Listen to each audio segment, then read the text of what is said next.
What's up, y'all? I'm back at it. I'm here to share a little insight that I just felt was on my mind, and I felt like I needed to share with y'all, just to, inform you. So this video is the top 10 things you didn't know about being a group exercise instructor. A little bit about me. I started dancing when I was 15, 16.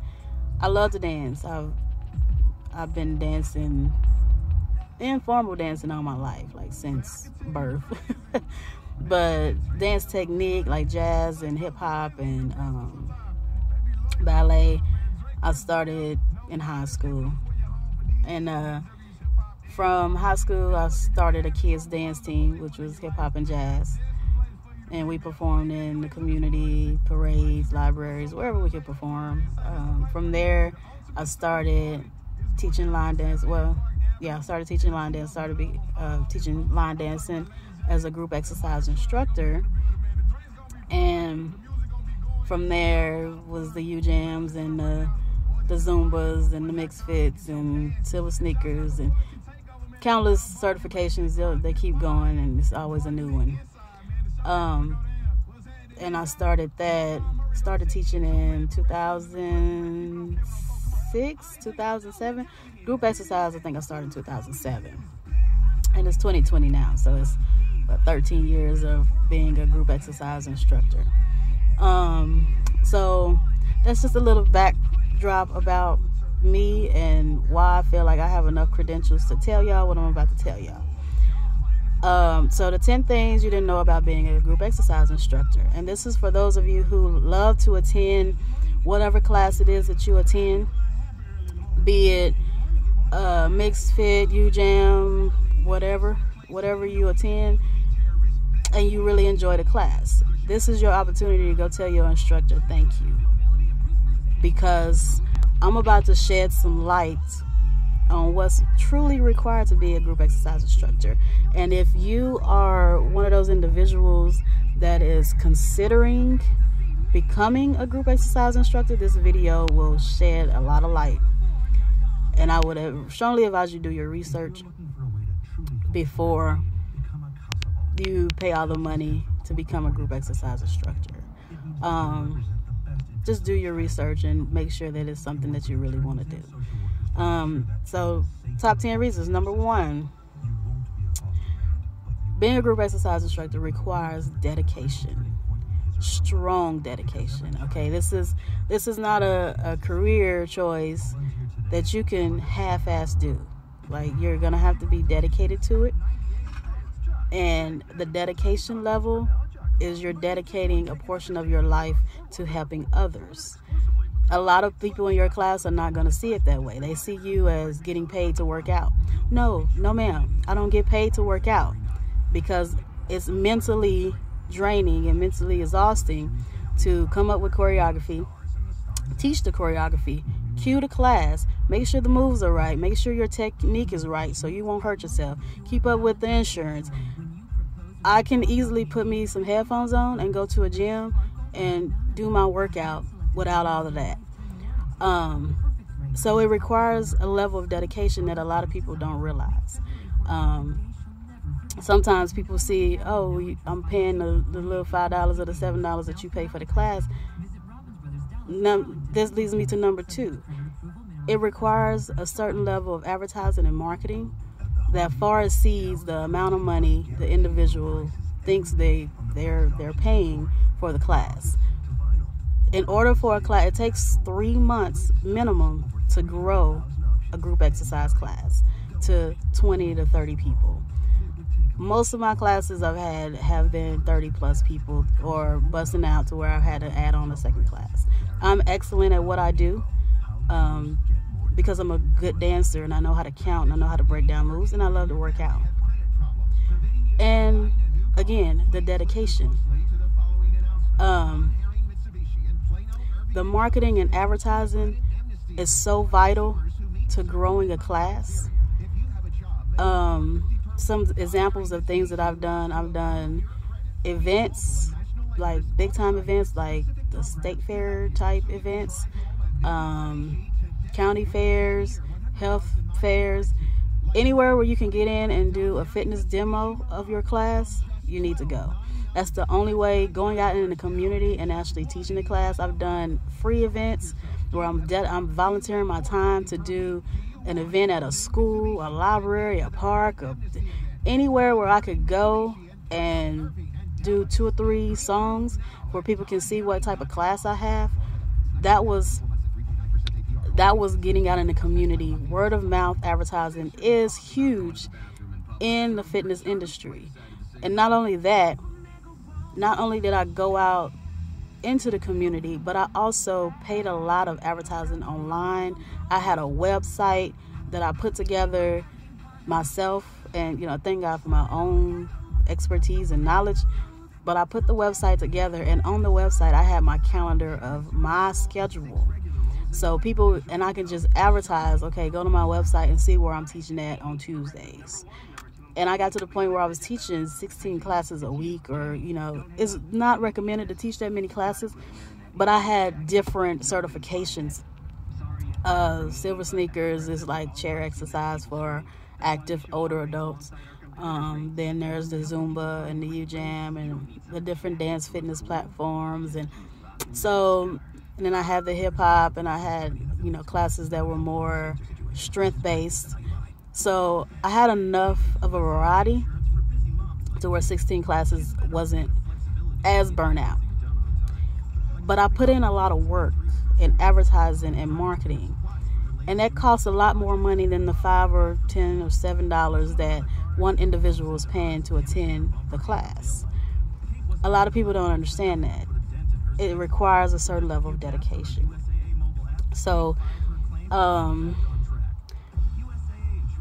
outside of the marketing, extensive in marketing and advertising,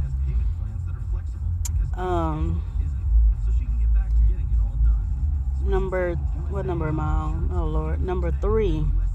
It takes 3 months to build a class. No matter, and that's like extensive, consistent marketing and advertising. That's word of mouth, going in the community, talking to people, telling everybody, hey, I got this class. Consistent social media marketing. At least 3 months of that before you really start to see the class pick up. If you're not willing to dedicate that much time and you don't have the money to lose, because really, in essence, the return on investment is going to be 3 to 4 months consistently. And then once the class picks up, it still requires the same dedication. Because even if Sally or, whoever can show up when they want to show up because they're not dedicated to your class, even if there's nobody else in the class, you still got to show up to the class. That's what dedication is. A lot of people, again, they don't understand that. They don't respect it. And they also don't understand that I'm not here for me. I'm here for you. People see you as you get paid to work out. No, I don't get paid to work out. I work out because I can put my headphones in and I can work out for free. I can go out to the gym, I can put my headphones out and not be bothered and get my exercise in. Because the workout that I do versus what I do in the class is not the same. My workout, when I'm working out by myself, I squat 200 pounds. These 2 8 counts of squats that we're doing in this one song that y'all complaining about, that's nothing in comparison to what I do when I go to the gym to do my workout. Or when I lift my dumbbells, I'm doing 10 to 15 pounds.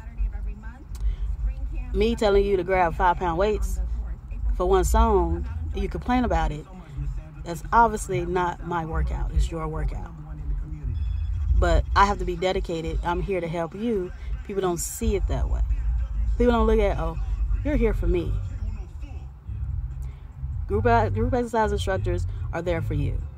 So when you show up to the class with a nasty attitude, or you want to complain, your energy, vibration is all that, the instructor can feel all of that.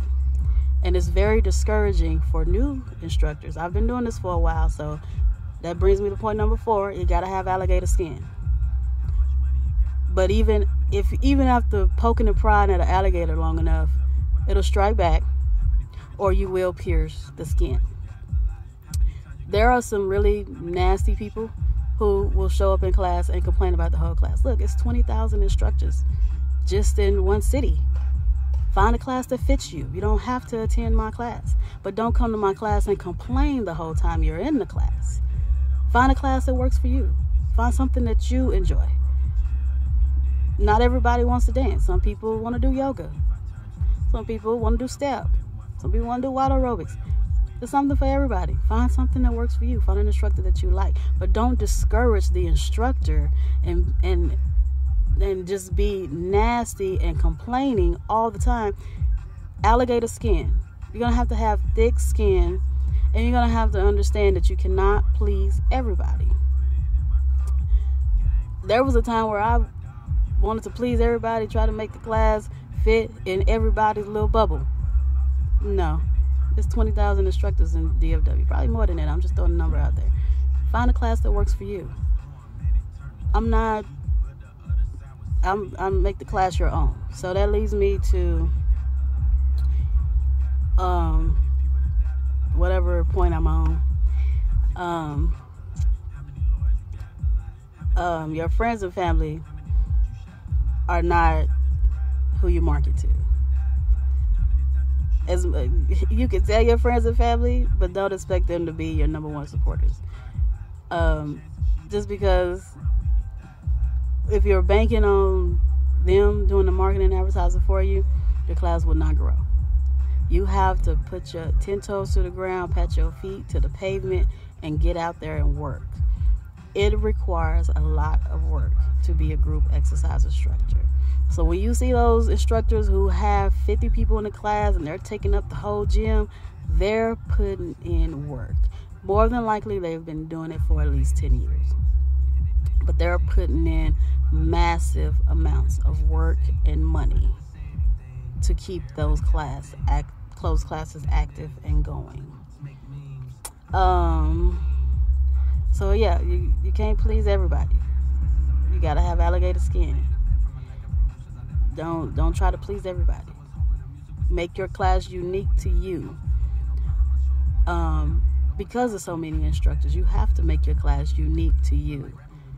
As an instructor who's been doing it for so long, I've had 12 to 15 people who were my students come out of my classes and start their own classes. They got their instructor certifications in, whatever it is that they teach, which sometimes is me planting the seed and saying, hey, why don't you go be an instructor? Which is fine. It's absolutely fine. I commend it. I grow. Do your thing. Because but sometimes the students believe, oh, I can do it better. No, it's not about whether you do it better or worse. You do it different because you're you and I'm me. But better, I'm not 100% sure to be better or worse. You'll bring your expertise to the table just like I bring my expertise to the table. You are you and I'm me, and that's okay. Again, it's a class for everybody. But 100% of the time, those people come back to me and they say, wow, you make it look easy. They tell me, you make it look easy. Being an instructor is not easy. And I politely listen. I know that already. You didn't ask me that. You just say you're going to be an instructor. Okay. I'm here to tell you it's not easy. It's not easy at all. It's mentally exhausting, especially if you're going to try to please everybody. That will lead to burnout faster than anything else will.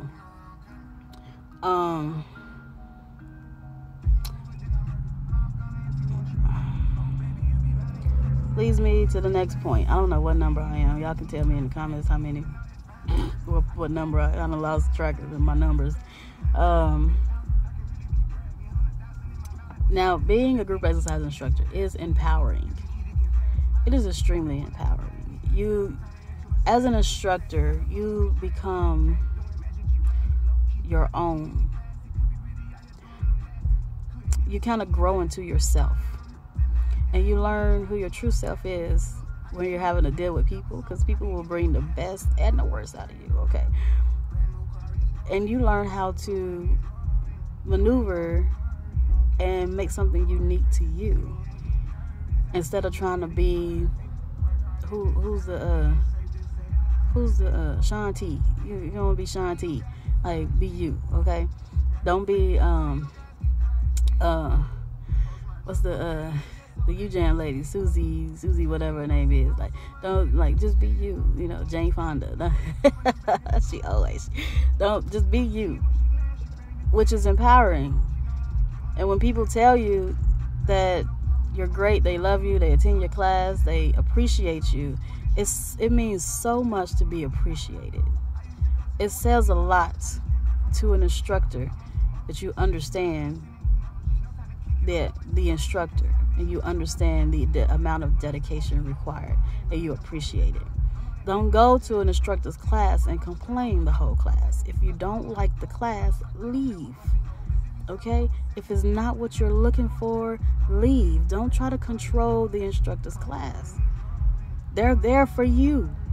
They can be doing 99 other things. Look, I got 99 problems, but you ain't one, okay? That's very discouraging to new instructors, for somebody to go into class and complain.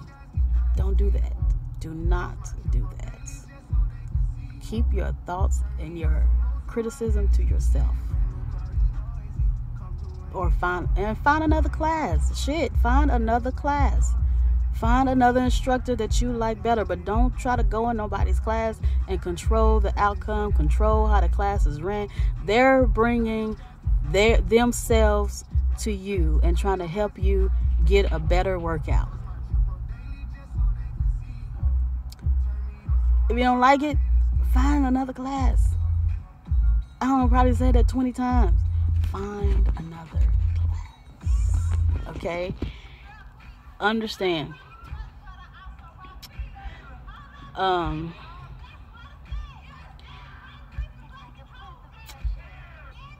The last point that I'll make, because I think I touched everything on this list, is it's for passion, not for pay.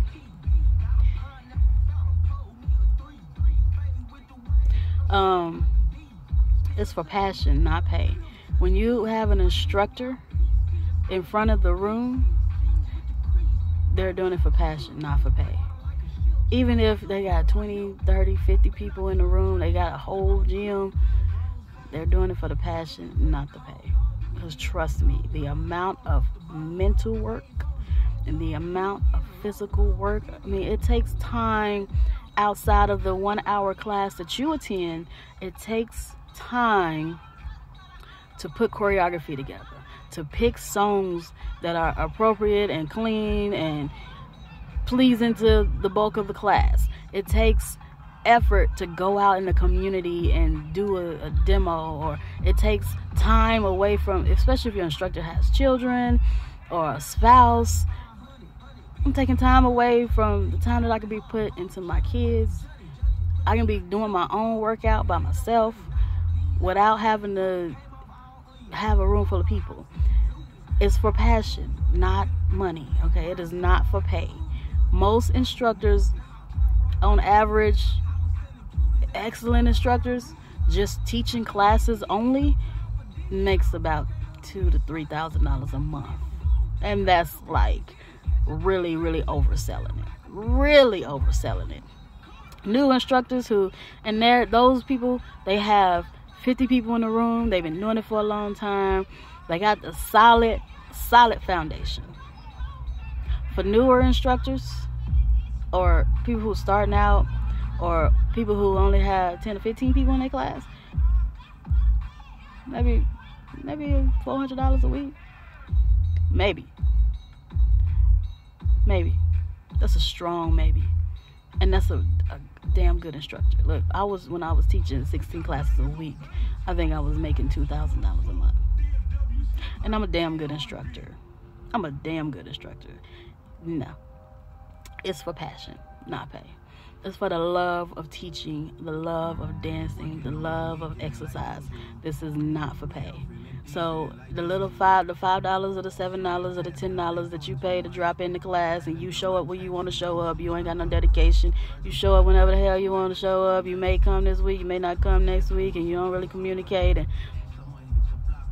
that, and then people complain about, the class costs too much.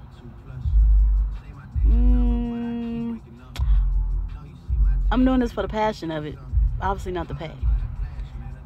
And the pay may or may not be consistent.